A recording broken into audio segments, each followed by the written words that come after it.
बिस्मिल्लाहिर्रहमानिर्रहीम। अस्सलाम वालेकुम डियर स्टूडेंट्स, क्या हाल चाल है। उम्मीद करता हूँ आप लोग ठीक होंगे। So dear students, 9th class physics chapter 1 उसके न्यूमेरिकल हम लोगों ने आज सॉल्व करने हैं। तो चैप्टर 1 हमारा फिजिकल क्वांटिटीज़ और मेजरमेंट्स को लेकर है। न्यूमेरिकल सॉल्व करते हुए हम कुछ साथ बेसिक कंसेप्ट्स भी क्लियर करते जाएंगे। चैप्टर 1 फिजिकल क्वांटिटीज़ और मेजरमेंट्स। बेसिक क्वांटिटीज़ की दो टाइप्स होती हैं। जब हमने चैप्टर स्टार्ट किया था तो उसकी टाइप्स पढ़ी थी। दो टाइप्स होती है हमारे पास। पहली टाइप जो है वो जस्ट क्वांटिटीज़ है, उसमें आती है फिजिकल और नॉन फिजिकल। फिजिकल क्वांटिटीज़ वो क्वांटिटीज़ होती हैं जिनको हम मेजर कर सकते हैं, और नॉन फिजिकल क्वांटिटीज़ जिनको हम मेजर नहीं कर सकते। अब फिजिकल क्वांटिटीज़ में आ जाती है लेंथ, मास, वॉल्यूम, टेम्परेचर, करंट, ईटीसी। और नॉन फिजिकल में एंगर, हैप्पीनेस, मतलब जो इमोशंस ईटीसी होते हैं जिनको हम क्वांटिटेटिवली मेजर नहीं कर सकते। तो यहाँ पर कुछ न्यूमेरिकल्स दिए गए हैं। अब जाहिर सी बात है कि न्यूमेरिकल्स हैं, मतलब मेजरेबल चीज़ें हैं, तो न्यूमेरिकल सारे के सारे आपके फिजिकल क्वांटिटी से बिलोंग करेंगे। जब फिजिकल क्वांटिटीज़ आ रही हैं तो उनकी आगे मज़ीद दो टाइप्स आती हैं, जिनमें बेस और ड्राइव क्वांटिटीज़ आती है। बेस क्वांटिटीज़ वो क्वांटिटीज़ होती हैं जिनकी बेस पे हम दूसरी क्वांटिटीज़ को ड्राइव करते हैं। जैसे कि आप एक लोहे की मिसाल ले लें। अब लोहे से बहुत सी चीज़ें बन सकती हैं, तो लोहा जो है वो बेस है। अब उससे आप कुछ भी, उसको कोई भी शक्ल दे सकते हैं। उससे आप कोई बॉक्स बना लें, कोई संदूक बना लें, किसी मोटरसाइकिल का वो ढांचा बना लें, गाड़ी का ढांचा बना लें, कुछ भी बना सकते हैं। तो यहाँ पर भी जो बेस क्वांटिटीज़ होंगी वो दूसरी कई क्वांटिटीज़ को बनाने में काम करेंगे। ड्राइव क्वांटिटीज़ वो जो बेस से बन के आएंगी। जैसे अब मोटरसाइकिल की ढांचा है वो अब लोहे से बना है, तो मतलब वो जो ढांचा है वो ड्राइव है, और लोहा जो उसमें लगा हुआ है वो बेस है। तो हमारा पहला numerical, calculate the number of seconds in. बहुत ही बेसिक क्वेश्चन है। वो कह रहा है कि नंबर ऑफ सेकंड्स निकालें, मतलब सेकंड्स की वैल्यू निकालनी है। एक दिन के अंदर, एक घंटे के अंदर, एक दिन के अंदर, एक हफ्ते के अंदर, एक महीने के अंदर, जितना उसमें हमें वैल्यूज दी गई होंगी उसके अकॉर्डिंग हम इनको सॉल्व करेंगे। तो सबसे पहले एक दिन 24 घंटे होते हैं। आगे एक घंटे में, तो एक घंटे में 60 मिनट और एक मिनट में 60 सेकंड। तो इन तीनों को हम मल्टीप्लाई कर देंगे। 1 day is equal to 24 hours multiply by 60 minute multiply by 60 second, तो 86,400 क्या आ गया हमारे पास, आंसर आ गया। ये एक दिन के अंदर सेकंड्स की तादाद आ गई। उसके बाद क्वेश्चन नंबर 2, इसी का पार्ट नंबर 2, सॉरी नहीं, आगे उसने यही बोला है कि इनको प्रीफिक्सेस में भी लिखें।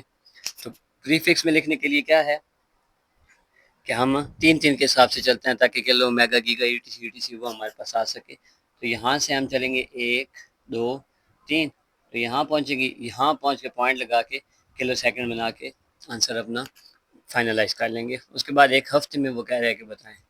तो एक हफ्ते में 7 दिन होते हैं, और एक दिन में सेकंड हम पहले मालूम कर चुके हैं।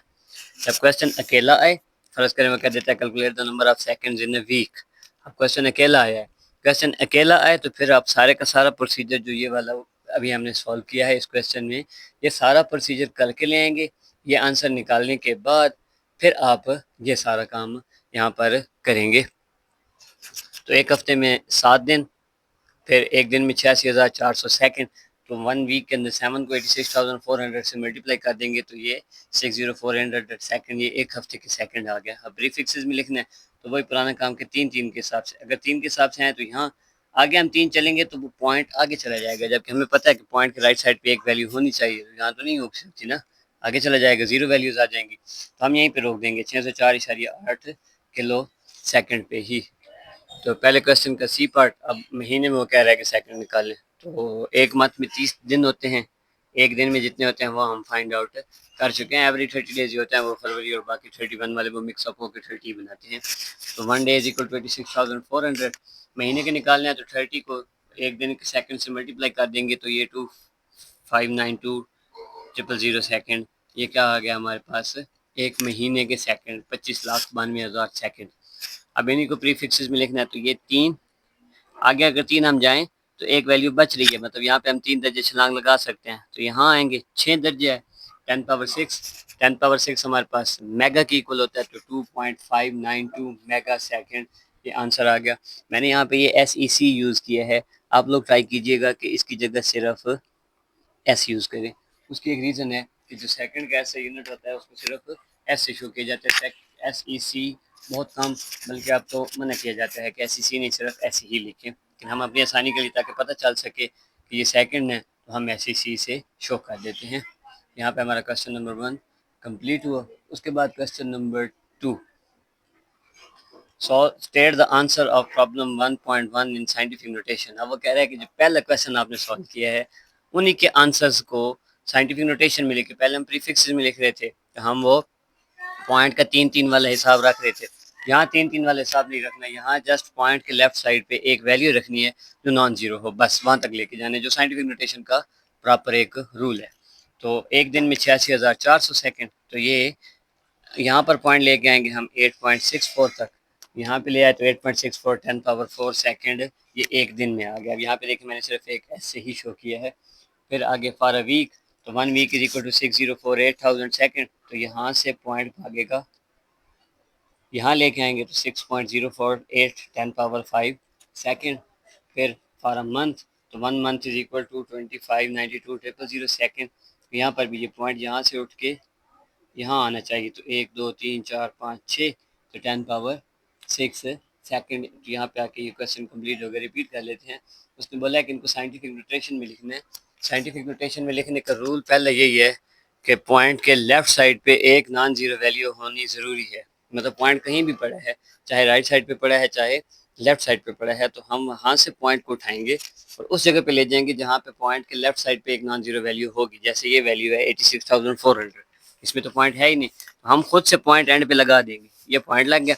अब ये पॉइंट यहाँ से लेफ्ट साइड पे वहां तक जाएगा जहाँ पे पॉइंट के लेफ्ट साइड पे एक वैल्यू बच जाएगी। मतलब पॉइंट ये गया यहाँ तक, ये 8 और 6 के दरमियान, तभी जाके इस पॉइंट के लेफ्ट साइड पे एक वैल्यू बच रही है। तो ये 8.64 10 पावर 4। बाकी क्वेश्चन भी सेम एज इट इज ही चलेंगे। 604,800 सेकेंड, इसका भी एंड पे पॉइंट है, वापस आएगा 0 और 6 के दरमियान, तो 6.04, तो 6.048 10 पावर 5 सेकेंड। इसमें भी 2592,000, यहाँ पे पॉइंट है तो पॉइंट इधर भागेगा 2 और 5 के दरमियान, तो 2.592 10 पावर 6 सेकेंड। तो यहाँ पे हमारा क्वेश्चन नंबर 2 भी कंप्लीट हो गया। उसके बाद क्वेश्चन नंबर 3, वो कह रहा है कि इनको सॉल्व करें। कुछ वैल्यूज़ दी गई होंगी जो पावर की फॉर्म में होंगी और उनको एडिशन और सब्ट्रैक्ट की फॉर्म में सॉल्व करना है, और आंसर फिर एंड पे साइंटिफिक नोटेशन में भी लिखना है। तो पहला है 4 10 पावर-4 प्लस 3 10 पावर-5।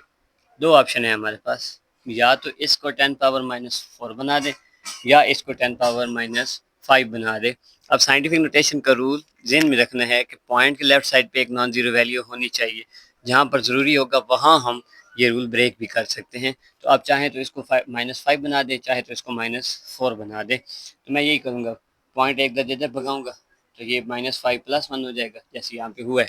तो ये -4 बन गया, ये भी -4, तो 10 पावर-4 दोनों में से कॉमन निकाल लेंगे, तो अंदर बचा 4 + 0.3 kg, तो ये 4.3 10 पावर-4 आ जाएगा। अगर आप वैसे करेंगे, मतलब इसको -5 बनाएंगे, तो यहाँ पर जीरो लगा के इसको -5 बना दें, तो वो मतलब यहाँ पर क्या आ जाएगा, 43 आ जाएगा। आंसर तो सेम ही आएगा ना, क्योंकि यहाँ पर सिर्फ -5 होनी है बस, और तो कुछ नहीं होना। तो आपकी मर्जी, आप जैसे करें। मुझे ये आसान लगा कि 10 पावर-5 है, पॉइंट को इधर इधर भगा दें लेफ्ट साइड पे, तो ये 10 पावर-4 बन जाएगा। ये दोनों 10 पावर-4 हो गया, कॉमन निकाल लेंगे, अंदर 4 + 0.3 4 + 0.3 ऐड हो जाएंगे, तो 4.3 10 पावर-4 kg क्या आ गया हमारे पास, आंसर आ गया। उसके बाद इसी का पार्ट नंबर बी, अब माइनस हो रहे हैं, सेम काम है। आप चाहें तो इसको -6 बना दें, चाहें तो इसको -5 बनाते हैं जी। पॉइंट इधर भागा 0.54 10 पावर-5, और ये -3.2 10 पावर-5। पुराना ही काम करेंगे, 10 पावर-4 क्या कर लेंगे, कॉमन ले लेंगे, तो अंदर बचा 0.54 -3.2। जब इनको हल करेंगे 0.54 में से -3.2, तो -2.66 10 पावर-5 क्या आ गया हमारे पास, आंसर आ गया। यहाँ पे हमारा क्वेश्चन 3 भी कंप्लीट। आगे क्वेश्चन नंबर 4, क्वेश्चन नंबर 4 में वो कह रहा है कि मल्टीप्लिकेशन और डिवीजन है जिसको हमने सॉल्व करना है, और फिर एंड पे आंसर को साइंटिफिक नोटेशन में, ऑटोमेटिकली साइंटिफिक नोटेशन में ही आ रहा है। हाँ, अगर मैं यहाँ पर ये जो क्वेश्चन हमने किए हैं, इसमें अगर इसको मैं 10 पावर-5 नहीं बनाता, इसको 10 पावर-6 बना देता, अगर इसको 10 पावर-6 बनाया जाता, तो एंड पे जाकर हमें फिर से पॉइंट को आगे पीछे करके इसको साइंटिफिक नोटेशन में बनाना पड़ता था। तो डायरेक्ट वही काम किया जिसमें आसानी थी, आंसर जो है वो डायरेक्ट साइंटिफिक नोटेशन में आ गया। तो ये सॉल्व द फॉलोइंग मल्टीप्लिकेशन और डिवीजन जो दी गई है, तो पहले में मल्टीप्लिकेशन है, मल्टीप्लिकेशन में याद रखिएगा पावर्स ऐड हो जाती है, सेम वैल्यू मल्टीप्लाई हो रही हो तो उनकी पावर्स क्या हो जाती हैं, ऐड हो जाती हैं। तो यहाँ पर भी यही काम होगा, यहाँ पर भी 10, यहाँ पर भी 10, तो 4 प्लस माइनस 2, तो ये 10 पावर 2 बच गया। इनको आपस में मल्टीप्लाई कर दे, 5 3 ज़ार 15, यही हमारा आंसर। अब इसको साइंटिफिक नोटेशन में लिखना है, तो पॉइंट यहाँ से एक दर्जा इधर, तो 1.5 10 पावर ये 2 है, एक दर्जा लेफ्ट साइड पे गया तो प्लस होता है, तो 10 पावर 3 मीटर स्क्वायर, यही क्या आ गया हमारे पास आंसर आ गया। अब हमारे पास डिवीजन 6 10 पावर 8 है, 3 10 पावर 4, यहाँ पर भी सेम वैल्यू की पावर है तो वो माइनस हो जाएंगी। तो 3 1 3 2 6, 10 पावर 8, 10 पावर माइनस 4, तो 8 माइनस 4 4, और 2 10 पावर 4 क्या आ गया हमारे पास, आंसर आ गया। पावर्स माइनस हो जाएंगी, जैसे यहाँ पे ये 2 10 पावर 8 माइनस 4, तो ये 2 10 power 8 minus 4 is equal to 4, तो यही सेम हमारे पास क्या आया आंसर। उसके बाद question number 5, calculate following and state your answer in scientific notation. Question है जी 3 10 power 2 multiply by 4 divided by 5 10 power 2, तो ये 3 4 ज़ार 12, 10 पावर 2 ही रहेगा क्योंकि इसको तो हमने छेड़ा ही नहीं है, डिवाइडेड बाई 5 10 पावर 2, तो 10 पावर 2 10 पावर 2 से कैंसिल, ये 2.4, यहाँ पर जो 1 किलोमीटर है इन दोनों में से किसी एक का, तो मीटर में से किलोग्राम निकाल लेते हैं। 10 power 3 kilogram metre per second square, तो 2.4 10 power 3 kilogram metre per second square क्या आ गया आंसर। उसके बाद 1.6 state the number of significant figure, numbers बताने हैं सिग्निफिकेंट फिगर्स के। तो सिग्निफिकेंट फिगर्स बेसिकली तमाम नॉन वैल्यूज़ होती हैं, या वो वैल्यू जो ज़ीरो के अंदर लिखी, या दो वैल्यूज़ के अंदर आने वाली तमाम ज़ीरोज़।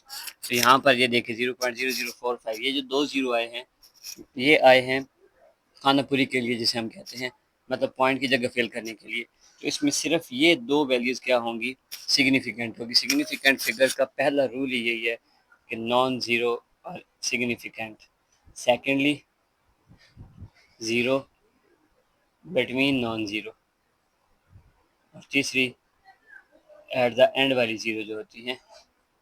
ठीक है, ये इंपॉर्टेंट, ये सिग्निफिकेंट फिगर्स के रूल है।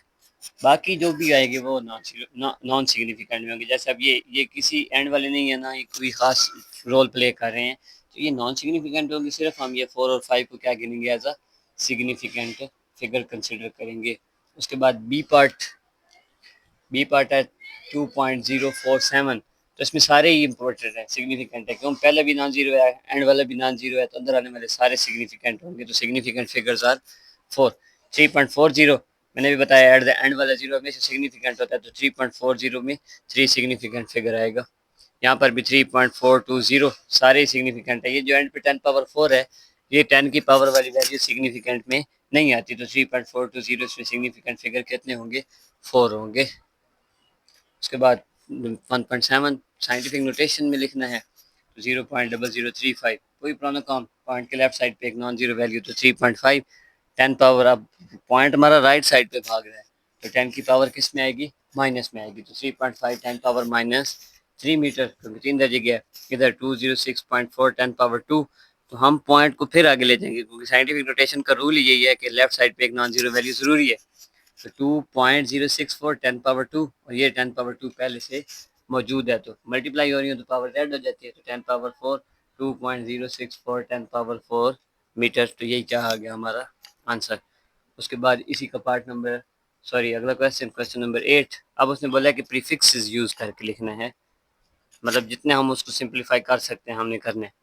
5.0 10 पावर 4 सेंटीमीटर, तो 5 10 और 10 पावर 3 4 था ना, 10 पावर 3 की फॉर्म में अलग कर दिया। सेंटीमीटर को 10 पावर माइनस 2 लिखा जा सकता है। मैं इसको एक दर्जा और आगे भेज देता हूँ, तो ये 0.5 10 10 पावर 3 10 पावर माइनस 2, तो 10 पावर 5 माइनस 2, ये बना 0.5 10 पावर 3, तो 0.5 10 पावर 3 किलोमीटर होता है, तो 0.5 किलोमीटर हमने प्रीफिक्स इस्तेमाल करते हुए क्या किया, इसको लिख दिया। उसके बाद जी बी 580 10 पावर 2 ग्राम, 3 बनाना है इसको, तो 5 8, ये 0 एंड 10 हो जाएगा, 10 पावर 2 ग्राम, तो 10 10 पावर 2 10 पावर 3, और 10 power 3 is equal two kilo होता है, तो 58 kg। उसके बाद 45 10 पावर माइनस 4, इसको माइनस 3 बना लेते हैं, तो 4 पॉइंट एक दर्जे जाएगा, प्लस का 3 1 माइनस 4 प्लस 1 माइनस का 3, 4.5 10 पावर माइनस 3 सेकेंड, तो 4.5 मिली सेकेंड क्या आ गया हमारे पास, आंसर आ गया। उसके बाद 1.9 second last numerical. Light year is a unit of distance, कह रहा है कि लाइट ईयर जो है वो यूनिट का डिस्टेंस का यूनिट है जिसको एस्ट्रोनॉमी में यूज़ किया जाता है। ये आगे डेफिनेशन भी है, it is a distance covered by light in 1 year. अगर लाइट एक साल ट्रैवल करती रहे जितना डिस्टेंस तय करेगी उस डिस्टेंस को हम लाइट ईयर बोलेंगे। तो वी भी दिया गया है, उसने बोला है कि डिस्टेंस फाइंड आउट करें। टाइम भी दिया गया है 1 ईयर, तो v is equal to 3 time 1 year. तो 1 ईयर में सेकंड्स की तादाद निकाल लेंगे, 365 डेज, 24 आवर्स, 60 मिनट और 60 सेकेंड्स। तो हमारे पास आंसर आया 3.1536 10 पावर 7। अब फार्मूला होता है d is equal to v t, basic ये होता है v is equal to d by t, velocity is equal to displacement by time. Displacement निकालना है, टी इधर आके मल्टीप्लाई, तो d is equal to v by t. अब values put कर दे सिर्फ, 3 10 पावर 8 और ये मल्टीप्लाई हुआ तो 9.46 10 पावर 15 मीटर। ये डिस्टेंस आ गया लाइट का जो उसने 1 ईयर में तय किया है। वो कह रहा है कि डेंसिटी ऑफ मरकरी जो है 13.6 ग्राम पर क्यूबिक सेंटीमीटर, उसको किलोग्राम मीटर पर क्यूब में शो करें। तो डेंसिटी दी गई है 13.6 ग्राम पर सेंटीमीटर क्यूब। तो 13.6 डिवाइडेड बाई 1000, क्यों ग्राम था ना, किलोग्राम बना दिया पर सेंटीमीटर क्यूब। 13.6/1000 kg। सेंटी खत्म करें तो 10 पावर-2 मीटर क्यूब बन जाएगा। तो 13.6, ये 10 पावर-2 और 3 माइनस का 6, जब ऊपर जाएगा तो प्लस का 6, तो 10 पावर 6 मीटर पर मीटर क्यूब किलोग्राम, और ये 1000, तो यहाँ पर 13,600 किलोग्राम पर मीटर क्यूब। तो इसी को मैं 1.36 10 पावर 4 किलोग्राम पर मीटर क्यूब भी लिख सकता हूँ। यहाँ पे हमारे चैप्टर 1 के न्यूमेरिकल्स क्या हो गए, ख़त्म होंगे। नेक्स्ट इंशाल्लाह चैप्टर 2।